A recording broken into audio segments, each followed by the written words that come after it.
কারাগারে বসেই আওয়ামী লীগ নেতাকর্মীদের গোপন মেসেজ, চাঞ্চল্যকর তথ্য। ভয়ঙ্কর বাণিজ্য কেন্দ্র হয়ে উঠেছে চট্টগ্রাম কেন্দ্রীয় কারাগার। টাকার বিনিময়ে বন্দীদের স্বাভাবিক অধিকার বিক্রি হচ্ছে। টাকা দিলেই বন্দীরা পাচ্ছেন ভালো সিট ও মেডিকেলে থাকার সুযোগ। কারা অভ্যন্তরে অবাধে ঢুকছে মাদক ও মোবাইল ফোন।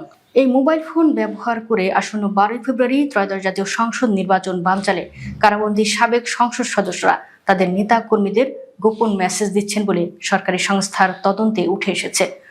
অভিযোগ উঠেছে, কিছু কারারক্ষী জুতার ভেতরে লুকিয়ে সাবেক সংসদ সদস্য, যুবলীগ ও ছাত্রলীগ নেতাকর্মী ছাড়াও অবস্থাসম্পন্ন বন্দীদের কাছে ছোট আকারে মোবাইল ফোন সরবরাহ করছেন।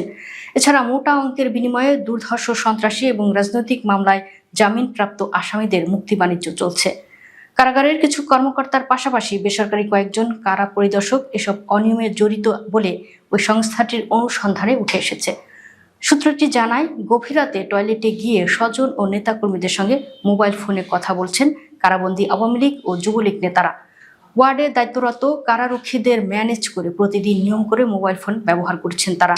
পলিথিনে মুড়িয়ে এবং একটি সুতার সাহায্যে মোবাইল ফোন লুকিয়ে রাখা হচ্ছে টয়লেটের কমোডের ভেতর। সুবিধামতো সময় কমোড থেকে তোলা হয় পলিথিনে মোড়ানো সেই মোবাইল ফোনটি।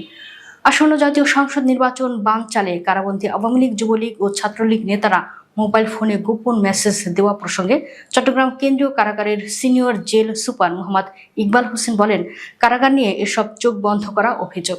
কারাগার ভিত্তিক অনিয়ম অপরাধ নিয়ন্ত্রণে আমরা কাজ করছি। এই কারাগারে 200 ওয়ার্ড আছে, জনবল কম, ম্যান টু ম্যান নজরদারি করা সম্ভব নয়। জানা গেছে, আওয়ামী লীগ নেতাদের মধ্যে বর্তমানে যারা চট্টগ্রাম কেন্দ্রীয় কারাগারে বন্দী আছেন তারা হলেন চট্টগ্রাম 11 আসনের সাবেক সংসদ সদস্য এম এ লতিফ, চট্টগ্রাম 15 আসনের সাবেক সংসদ সদস্য আবু রেজা মোহাম্মদ নিজামুদ্দিন নদভী এবং চট্টগ্রাম 6 আসনের সাবেক সংসদ সদস্য A B M Fazle Karim Chowdhury. অভিযোগে বলা হয়, 2024 সালের 5 আগস্ট দেশে রাজনৈতিক পট পরিবর্তনের পর চট্টগ্রাম কেন্দ্রীয় কারাগারে বন্দীর সংখ্যা 4 থেকে 5 গুণ বেড়ে গেছে। এর সুযোগে বিভিন্ন স্তরের কারারক্ষী ও কারা কর্মকর্তারা বন্দি বাণিজ্যে জড়িয়ে পড়েছেন। কারাগারে সিট বাণিজ্য করে প্রতি মাসে হাতিয়ে নিচ্ছেন লাখ লাখ টাকা।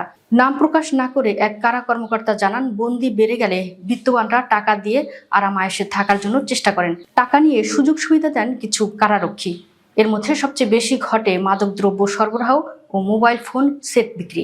অতিরিক্ত দামে কেনা ছোট আকৃতির ফোন নিজেদের কাছে কৌশলে লুকিয়ে রাখেন কয়েদিরা। অভিযোগ আছে, গভীর রাতে ফটকে দায়িত্বরত কারারক্ষীদের ম্যানেজ করে রাজনৈতিক নেতা বা ভিআইপি বন্দীদের জন্য বাসায় রান্না করা খাবার সরবরাহ করা হচ্ছে বলে অভিযোগ পাওয়া গেছে। এদিকে চাহিদা মতো টাকা না পেলে বন্দির উপর নেমে আসে নির্যাতন। দরজা বা টয়লেটের পাশে বিছানা পেতে তাকে রাত যাপন করতে বাধ্য করেন ওয়ার্ডের দায়িত্বরত কারারক্ষীরা। এসবের পাশাপাশি চলছে রাজনৈতিক মামলায় জামিনপ্রাপ্ত বন্দীদের নিয়ে জেল গেটে মুক্তি বাণিজ্য। নতুন মামলায় জড়ানোর ভয় দেখিয়ে কারাগারের একটি চক্র হাতিয়ে নিচ্ছে মোটা অঙ্কের টাকা পয়সা।